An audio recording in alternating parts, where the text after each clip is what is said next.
Talkin' money, talkin' money. Well, alrighty then. We're back to Talkin' Money with Jeff Tarbell. All right. Good morning. Nick Perjanik filling in for vacationing Jeff Tarbell today, Talkin' Money. In the studio today, happy to have Troy Milburn. He's president of Consulting ADA Consultants? Certified ADA Consultants. I guess I'm not that proud, am I? And also in the studio today is Brad DeHaven. He's an LPL branch manager, financial consultant. Been doing that for, 20, 30 years?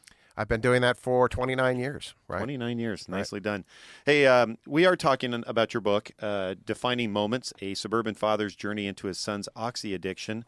And we have a call here from Wendy, so she's been patiently holding. Wendy, how are you today? I'm good. How are you? Good. What can we do for you? I had an addiction myself to Vicodin, and it does run in my family. And I have a 15-year-old daughter who is dating a 17-year-old boy. And she actually has a question regarding if her boyfriend is indulging in pot, marijuana, is she more likely to then try it herself? Because there's a lot of pressure at her school to do so. So the question is by being around, I guess California is one of the states that has legalized it to some extent. Right. Does just being around him add to that potential? Is that your question? Yes, it is. Thank you. Well, I think sure it does, but, you also have to look in the mirror in the end. For instance, who my son hung around with is really null and void at the end when my son became an addict and nearly died from it. So I'd be more concerned with your daughter's decisions and try to help her out, because I do think marijuana, as well as other, alcohol and other things, are a gateway to other drugs. I know for a fact by talking to addicts that even those that are 18 and have a prescription for marijuana will trade marijuana to younger aged kids, to underage 18 kids, and you've described this boy as 17, for pills that he might be able to cull from his parents' medicine cabinet and what have you. So, right. Wendy, have you had that conversation with your daughter? I have. She's very aware of, even my addiction, going through that. And yes, we talked to her about drugs and the issues with drugs and things like that. She's a really good girl, and she talks to me about what's going on in her life, and she can come to me with those questions. Right. So that's why, I wanted to call and find out for her. Wendy, let me ask you a question. You've described her as a good girl. You've got a good relationship with her, and what have you. What do you think her reaction would be if you put a drug test in front of her? Or would you do that? Yes, if I thought she was doing something, yes, I would. And at this point right now, I don't think that she would have a problem with that at all.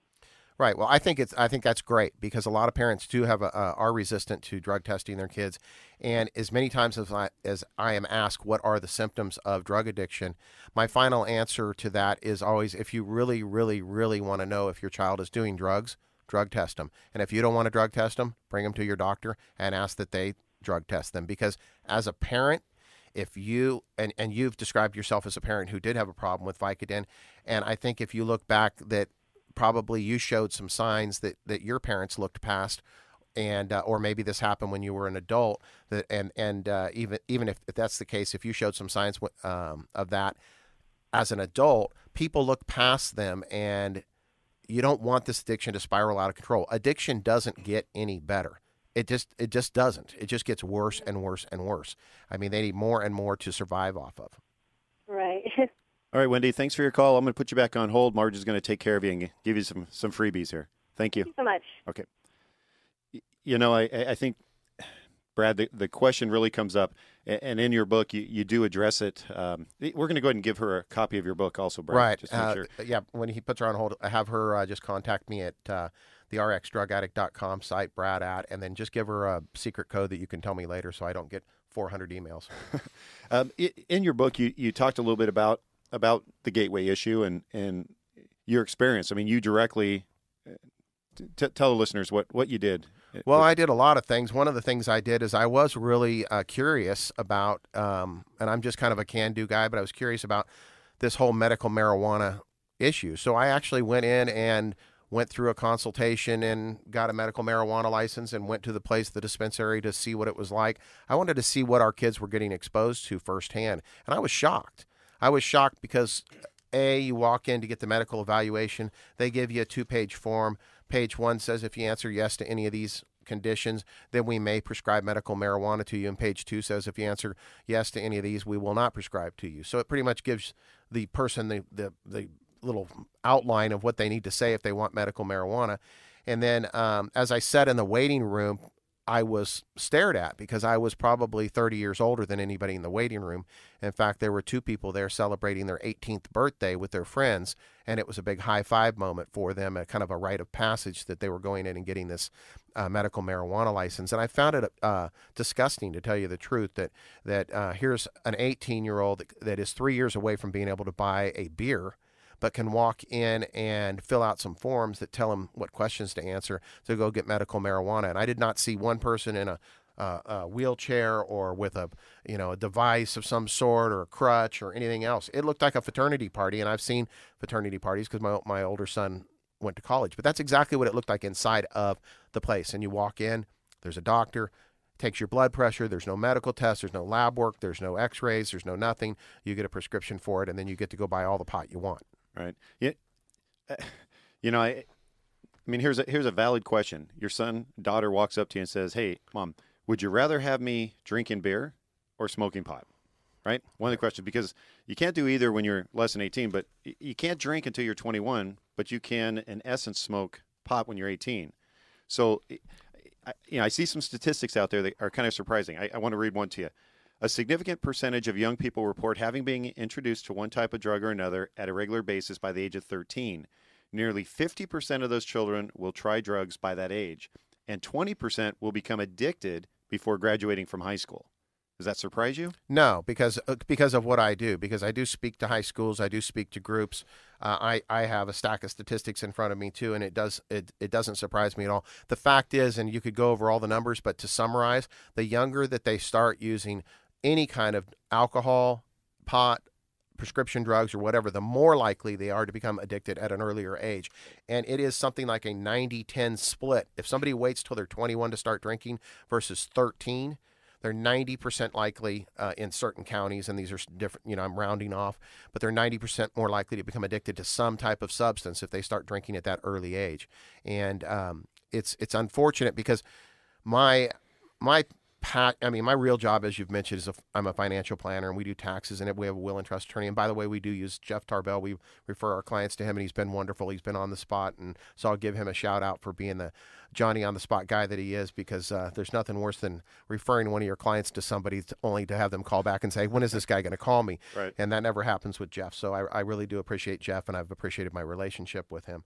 But as a financial planner, that's my real job. My passion is to talk to and educate parents like you that have the younger kids that are just getting into that age, so that they don't end up like me, or even worse than me, some of the parents I talk to who visit their children gravesite, and because their children have overdosed or died or committed suicide because of addiction and some of the demons that follow it and trying to get off of the drug. And it's horrific, some of the stories that I have heard, everything from 15 and 16-year-olds who I've interviewed for my new book, who are literally selling their body to feed their habit. And it is devastating to me to sit next to a young lady who's telling me vividly her stories about, the things that she's done to herself and sold herself just to feed a habit because it now owns her. They can't just stop.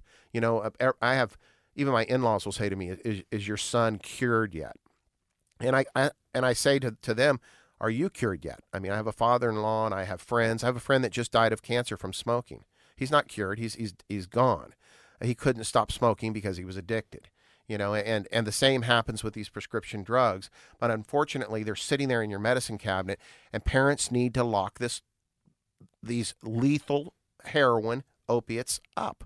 And if they need to get out that little wheel of drugs for 5 or 6 days, they'll notice quickly if something's missing out of that. But they don't notice if something's missing out of a bottle, because normally they'll harvest, is what they call it, the bottle of drugs. They'll just take a few, and then pretty soon they'll go over to grandma's house who just broke their hip, and they will really harvest that house because they'll bring a couple of friends with them. Right. In the book you do describe, and again, something I'm not aware of, but individuals that get hurt, have a valid backache, back pain, broken something, get 100 prescription pills, but then the refills are for 5 or 6. So they're looking at those bottles and saying that these 100 pills are worth $2,500. Right, $2,500 or a bag of pot, or I can trade it with my friends with this. It's a commodity. It's like back in the old days, Indians trading seashells. I mean, these kids at school are trading their Adderall for Vicodin, or trading their or trading their symptoms of Adderall with their friend, so that their friend goes and gets a prescription for Adderall, so that they can go sell them at school for $5 to $10 a piece, so that everybody can ramp up on test date. And it's common practice at these schools that these kids are getting these drugs from home, or even their parents are driving them to the doctor to get these drugs, and they already know the symptoms, just like they recite from the symptoms for for prescription marijuana. They recite the symptoms for Adderall, so that they can get them and sell them or trade them. But you're right. These kids, a lot of addictions start from a simple injury. I talk to a lot of parents that their kid was the captain of the football team, or the king of the prom, or the quarterback, or a cheerleader, or whatever the case may be, that fell, injured themselves, something happened, was in a car accident, whatever it is, you can envision it happening. A staggering statistic that I will mention is that drug overdoses topped deaths in auto accidents for the first time ever, and they've been keeping that statistic since the 1970s. And so you and your children are more likely to die of a prescription drug overdose than you are to die in a car accident. And that's staggering. Well, and I think you hear Whitney Houston, Keith Ledger. I mean, Right. these weren't. These were prescription drug, they think, to Right. some extent related. Well, look at Michael Jackson. I mean, he literally had a doctor on staff injecting him. I mean, I get people all the time tell me, it's okay, my doctor gave it to me. And I say to them, well, let's wake up Michael Jackson and see what he thinks about that. And the fact is that you can't wake up Michael Jackson, as we know, or Whitney Houston, and a lot of those people are unable. But one of the problems with stars dying of prescription drug overdoses is that a lot of people further equate that to, it's not going to happen to me because my kid's not Whitney Houston, my kid's not Michael Jackson, my kid doesn't have this high-profile entourage that's going to enable him. Well, your kid doesn't need that high-profile entourage to enable him, because unfortunately, 99% of the parents I talk to are already enabling their kids, either by giving them lunch money, or by filling up their tank, or by going and paying their rent, or in some fashion when they know that they're addicted, or when they become to suspect that they're addicted, or they catch their kids with drugs for the first time. Kid gets, mom does the laundry and finds 2 Vicodin in his pocket. Of course, that was the first time he ever did it. So I tell parents all the time. I mean, I literally had a parent call me, and their son had overdosed on heroin twice by injecting. And both parents on the phone told me those were the only 2 times that he'd ever tried drugs. And I said, really? Because then I'd like $1 for every pregnant teenager that ever came home, and that was the first time that she ever had sex. I mean, they're lying to you about this, because that's what addicts do. Right. Well, hey, in the studio today we do have Brad DeHaven. He's actually 2 things. He's a financial advisor with a LPL branch manager, and a financial advisor here in the Sacramento area off of Watt Avenue. Right. And he's also an author of Defining Moments, a suburban father's journey into his son's oxy addiction. After the break, Brad, I do want to go through and there's the kind of the summary of your book leads up to how you were wired, again, sitting in a drug bust with about 20 sheriffs and cars and unmarked cars sitting in parking lots locally here out in the Granite Bay area. Right. Near a restaurant I walk into frequently. Right. And how that happened, and what was the result of that? How did Well, we'll talk about that, but I can tell you one quick thing is Yep. that a minute feels like an hour when you're sitting there in complete silence, and we'll go into that. being told how to duck down in case shooting occurs? Oh, yeah, that was fun. So if you have any questions for Brad, give us a call at 339-1140, 1-800-920-1140. And we got about 20 minutes after the break, so stay tuned. Listen to Brad's story. Maybe this will help you with your kids if you have kids that are young, going to be teenagers at some point and have to deal with this topic. So we'll be right back after the break.